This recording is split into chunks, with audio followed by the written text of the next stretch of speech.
अस्सलाम वालेकुम। शादी की पहली रात गुड़िया रात को घूंघट ओढ़े हवेली के एक कमरे में परेशानी के आलम में सहमी बैठी याद कर रही थी कि जब चौधरी साहब यानी उसके ताया अब्बू उसका और उसकी छोटी बहन का हाथ मांगने आए थे। रिश्तों के सवाल पर इसके अब्बू बोले थे, नहीं भाई, तू बहुत अमीर है और मैं गरीब हूँ, अपनी बेटियों का रिश्ता तेरे दोनों बेटों से कैसे कर सकता हूँ, जबकि मेरे पास इज्जत के सिवा कुछ नहीं। कभी रूखी सूखी मिल गई तो खा ली, वरना हम रात को सब्र शुक्र करके सो जाते हैं। चौधरी साहब ने अपने छोटे भाई का हाथ पकड़ा और दोनों हाथों में लेकर बोले, ओए छोटे, क्या तुझे मुझ पर यकीन नहीं है? देख, मैं तेरा भाई हूँ और मैं चाहता हूँ हमारे रिश्तेदारी मजीद परवान चढ़े, और वैसे भी मेरी कोई बेटी नहीं थी, इसलिए मैंने हमेशा तेरी बेटियों को अपनी बेटियाँ समझा है। तू क्यों नहीं समझता? मुझे इनसे प्यारी और तहजीब याफ्ता बेटियाँ और कहीं से नहीं मिलेंगी। चौधरी की दलील पर गुड़िया का अब्बू बोला, भाई तू मेरे लिए बाप की जगह है, लेकिन मुझे डर है कि मेरी गुर्बत हमारे प्यारों की मिठास को फीका कर देगी, क्योंकि मेरे पास अपनी बेटियों को देने के लिए इज्जत की चादर के सिवा कुछ भी नहीं है।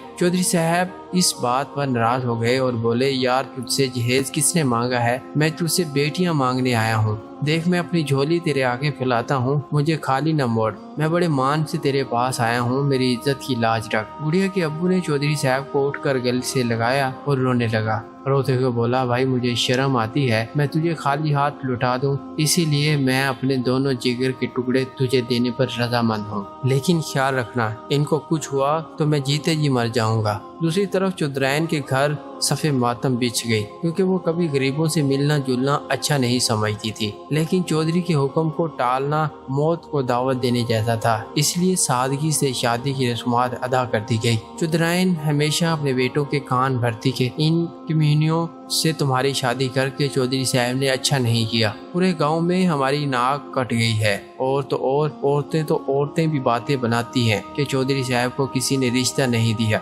इसलिए गरीब घर में अपनी बेटियों की शादी की।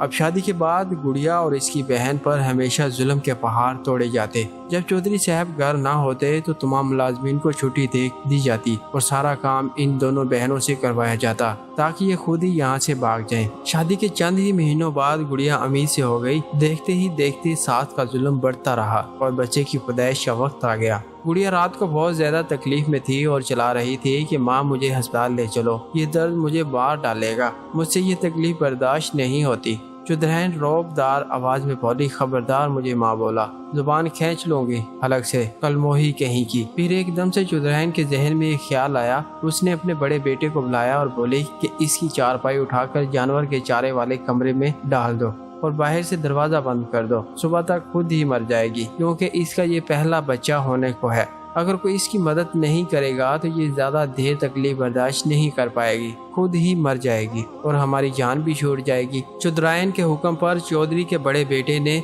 अपनी बीवी की चारपाई उठाकर चारे वाले कमरे में बिछा दी और बाहर से ताला लगा दिया। जून की गर्म तरीन रात में चारे से निकलने वाली गर्मी की वजह से कमरे में बहुत ज्यादा हवस थी।